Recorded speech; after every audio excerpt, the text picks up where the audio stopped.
Welcome to the Custom Automotive Solutions YouTube channel, where passion meets performance and rubber meets the road. From the first turn of the ratchet to the first laps on track, we have you covered. We don't just fix cars, we build them and make sure every vehicle that rolls out of our shop is better than when it rolled in. Join us as we pursue our passion, because here at Custom Automotive Solutions, we don't just follow the road, we attack it.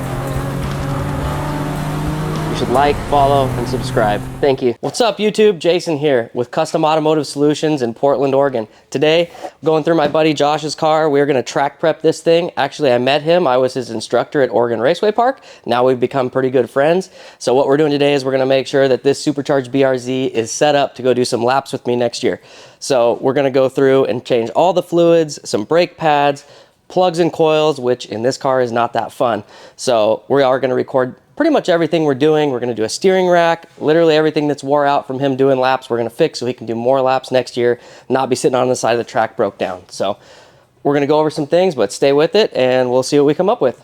Okay, so here we're gonna go over kind of what we're doing to this car. So we're gonna replace the control arms because the ball joints are all wore out. We're gonna do the rack with outer tie rods and boots.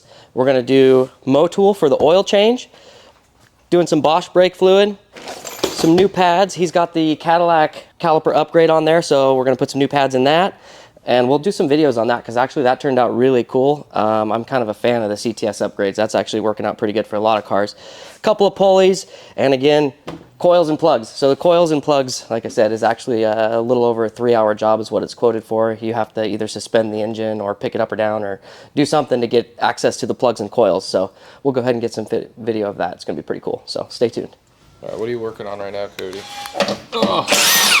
I'm taking the splash shield off so I can access the underside, because I'm gonna have to undo the motor mounts and turn the engine loose so that I can get the coils and plugs above the frame line so that we can change them out and make sure it's ready to go racing. Oh, they just left one on there.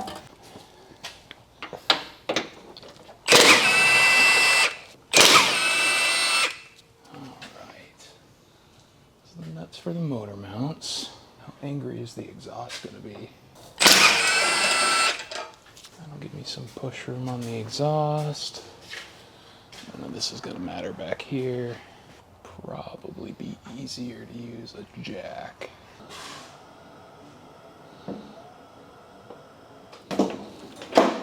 Got the motor mounts undone and went and unbolted the exhaust from the transmission to get a little more room because they like to hang it solid on the bottom there. So I should have enough room. Am I on the subframe? Yeah, probably. So now I'm just going to double check that there's none of the race car stuff that it's going to stretch, because the factory hoses have a couple inches of play in them. They'll be fine. What are you looking for right now? I'm just making sure that none of the race car shit's gonna hang up. Make sure nothing's tethered to the car still, or they ran a short wire or a short hose somewhere. Because all the factory provisions allow you to do this. There's enough play in the radiator hoses and the heater hoses. And if you unbolt the exhaust and the motor mounts like I did, you should have enough room to move the motor around. You're just making sure that if you do move the motor, you don't clip anything. No, I don't think I'm gonna clip anything. It's more I don't want to stretch anything and break it. Like if there's a wire that I didn't see, or an evap line or a hose that's been ran that's non-factory. I don't know why they insist on using 2 different size bolts for everything. Makes you have to use 2 or 3 sockets just to take one thing off. Oh. Okay, fine, we'll undo that one too. This one probably had enough flex, but it's right up against this power steering line. Give that power steering line a little break. You get the jack underneath it just so you can move the engine up and down. Yep, jack and block of wood on the oil pan. It's still just not gonna be fun. I haven't done a lot of work specifically on BRZ FRS platform, so I don't know exactly how the engine layout's supposed to be from factory. On a typical Subaru, you have a battery right here and an air box over there, which are both very easily removable, which give you a nice channel down to these coils. But not so on this guy. I'm gonna have to, I think, take his strut bar out to get access down there. Pull whatever this is this fuel? I have to pull these strut bars out. It's more a support just to stabilize the body so there's less sway. Well, I got that all jacked up. This is gonna stay at the same level for a minute. So before I start getting nuts, let's keep the paint somewhat nice. Those are laced through? Okay. Interesting. I feel like everything is just smaller than it should be on this car.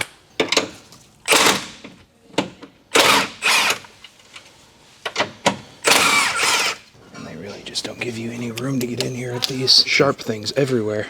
What are you reaching for? The connector on the ignition coil. I used a German style connector. So it's got a metal spring clip on it that has to be pushed all the way in, and then the connector pulled off towards the driver's seat. But you only have about 2 inches of room to put your hand in there. And I'll tell you, it's not enough room to pinch something in and push it in an opposite direction. It's here they are. Here's how we expect you to get to them. Figure it out. And that's why this is why it takes a while for this. Yeah, it's like a 3.4 hour job, because they don't give you very much harness at all to get at them. Like they have maybe an inch or two of harness. So even when they're completely disconnected, they're still a pain to get off.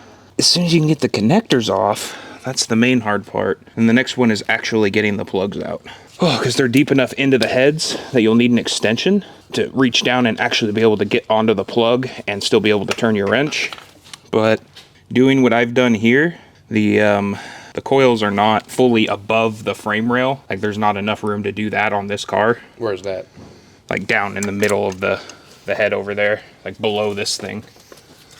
There's just like 2 little black boxes on the side there. So what I'm getting at is I'm just not going to be able to go straight onto them, even though I've gone through the proper procedure. So in a nutshell, I've worked pretty hard to gain minimal access, and the rest is just getting them out of there. And I'm sure there's a nice, easy way, like, oh yeah, you can pull this off, do this, do that, do this. You can get the spark plugs out. With all the aftermarket add-ons to this and suspension work, and I mean, this is legitimately a track-ready race car already. The guy just wants it freshened up for next season. And by freshened up, what does that mean? New ignition components, new fluids, replace any of the worn-out suspension stuff, exactly everything we're doing. So spark plugs and coils, oil change, new brake fluid, new diff fluid, new transmission fluid. We're doing some suspension components just for wear and tear. Basically just so when it hits the track, everything is in the best condition that it could be in, instead of just waiting to, oh, this broke, I should replace it. A lot of these guys, they replace things just based on mileage interval, because the driving you do out on the track is so much more wear and tear on the engine and the other components, the gearboxes, the tires, the suspension, than just your commuting stop and go regular traffic. So the factory service intervals, you know, transmission fluid's good for 80K. On a race car, it's like 20 or 30K. You don't ever want it to be in the bad zone. If it starts getting in the gray area, it's time to replace it. Everything on here is just tight. Well, that's what you want as a racer, right? Because you wouldn't want anything to get loose.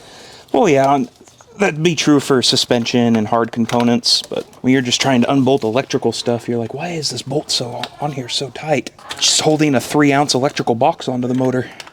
The bolts I'm talking about are the ignition coil bolts. They are so tight, they're wanting to round off.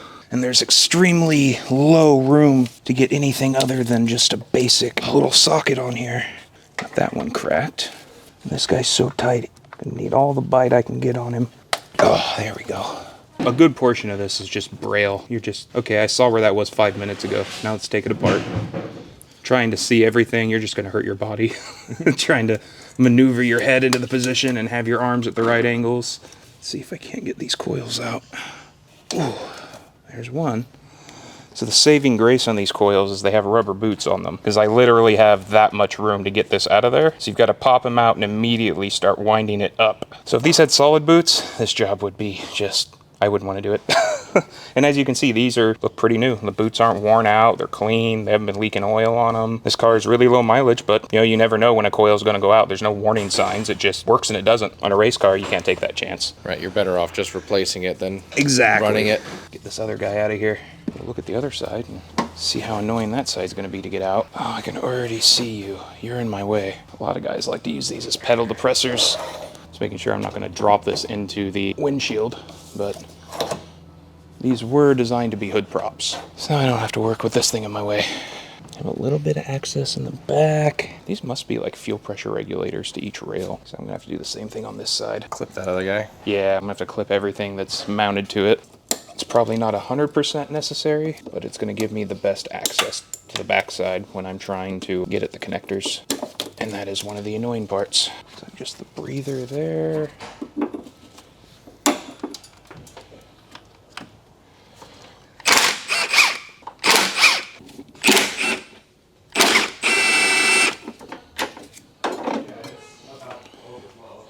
Get you back out of the way for now.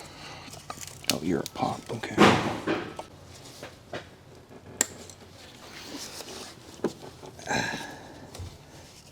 So difficult. I can't see.